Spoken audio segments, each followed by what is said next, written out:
Also, since we are talking about readings, there are many misconceptions that people come with to a reader for a reading. And what is it that you, as a reader, like to tell people? What can you expect when you come for a tarot card reading? I think what you can expect is something that you have to be open. You have to be open to new information. Tarot is all about new information. You cannot come with a set resolve saying, I want this outcome and I'm going to this reader because I want them to look into the cards and justify this outcome that I have set for myself. No, that's not what's going to happen.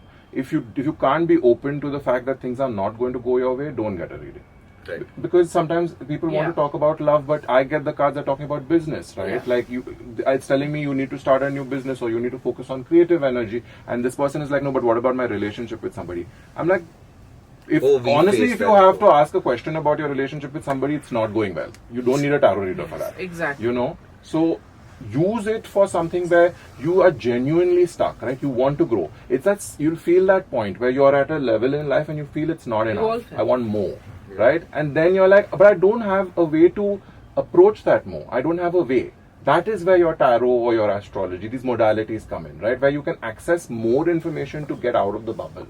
The other thing that I tell people, it's not a misconception. It's like, I want to know why my boyfriend broke up with me. So that is not a question. That you're describing the situation to me. You have to ask the question in a way that you get the most out of the answer. Right? How does this impact me? Right? What patterns of my own life and karma contributed to this? So I'm not saying that anybody, like tomorrow, if he comes for reading or you come for reading, you will know how to ask this question. I didn't know. But, I have. Oh my God! No. Can I tell the world the kind of questions Bhaavesh used to ask me? Let's also say about a long time. Very long time ago. Yeah.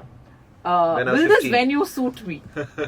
Yeah. So I should dance classes some Bandra school where he wanted to have his show, and I'm like, Bhaavesh, I am seeing, and there would be like the temperance or the lovers or like the star card sitting there. I'm like, Bhaavesh, there's things happening here on a destiny level.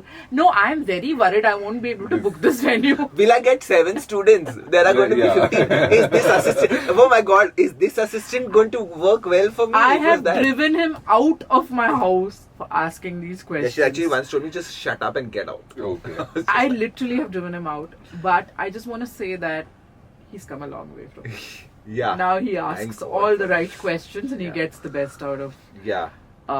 This reminds me of an episode on White Lotus where that lady goes for a reading and that tarot reader tells her that there's going to be a death and she's like, get out of my room. You're negative, you have negative energy, get out of my room. It reminds me of that episode. Yeah, it's exactly that. They want to, like he said, they want to hear what they've already decided will miraculously change their lives, and sometimes you can't. You don't have that. Yeah. You don't have that message for them. And also you will receive what you're ready for, right? Exactly. So that brings me to like the energy of the person, and also why there needs to be an energetic exchange or why there needs to be some kind of payment. See, when you come to somebody and you're in a state which is lower or is heavier or is whatever, and the other person is holding space for you, right? They're holding their energy at that and they're trying to lift you up. I remember you had also told me that tarot is not predictive. It is a guidance mechanism. It's not predictive really. And you told me, don't ask me about death. I don't do health readings. She makes it very, very clear. I'm very clear that if you want a health reading, go to the doctor.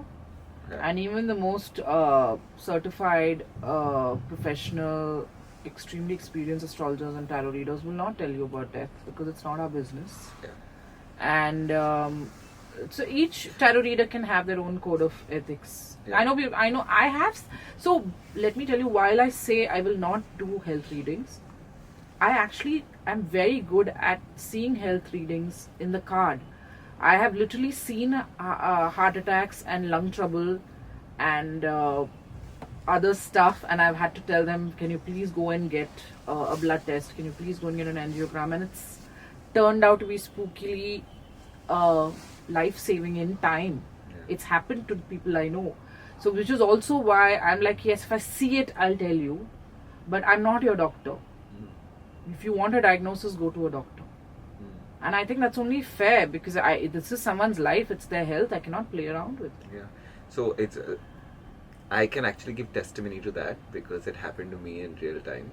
So I remember that when Ryan was in the hospital and I was reaching out to everybody, and I'd reached out to her because she was the only person I was like tarot. So I was like, please do a reading, because there was a time when I was struck with fear, because that was the only, I was just like, please put me out of my misery, do a reading. And I remember she just gave me a very vague answer, and she told me enough to just put me out of my misery, but it was a very vague answer, and then at that moment you're interpreting it the way you want. She said that, I still remember, she said the next 6 days are very, very critical. If he gets through the 6 days, it'll be great. And in my head, I'm looking at that reading as, okay, we just have to take extra care for the next 6 days and then he's going to be fine. And then whatever happened, after that she shared that reading with me. And when I looked at it, I was just like, she saw it in the reading. She saw it in the cards that this body has served him well till this point. And he has decided.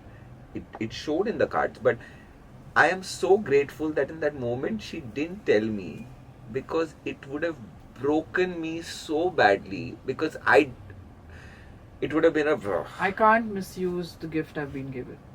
I sent him the reading. I don't usually do that. We are not, that's not ideally something you do, but I was like, I don't know what to do with this reading.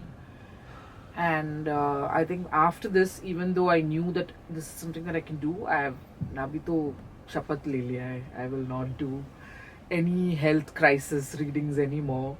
It's too much for me, after that. But I'm glad I could help in that moment. No, and I actually am very grateful that you separated yourself from my friend to somebody who was doing a reading for me. And if you just you did what was right in that moment. Your heart didn't reach out to your friend to tell him, because what you did was a greater service by letting your friend hold on to the last shreds of strength that he had in that moment, because otherwise, I don't know. I just want to say thank you for that, and I wish everybody uses these codes of ethics when they're doing these readings for people, because even though it shows to you, sometimes it's not the information that the other person needs to know. And there are different ways in which you present a truth to somebody. You can tell somebody your boyfriend's shit, you need to leave him, but something like this, it's not in my realm of power. Let me just put it like that. It's not my business. Even if I see it, it's not my business. I think we can. So when you're looking at people who can do stuff like this, it's about energy, right? And you can sense energy, but there's no way to verify or check that. So saying something, even though you know huge responsibility, 90% it may happen that way, you don't want to do it, because there's that 10% chance that things could be different. And if they are different, and you want that so much for that person, right? Because you're so emotionally invested in this, which is why they usually say don't read for friends, because then you're not. But it's about sensing energies, and sometimes you just have to hold that energy space, saying that, you know what, you're going to be okay irrespective of what happens. You need to focus on you, and that's perhaps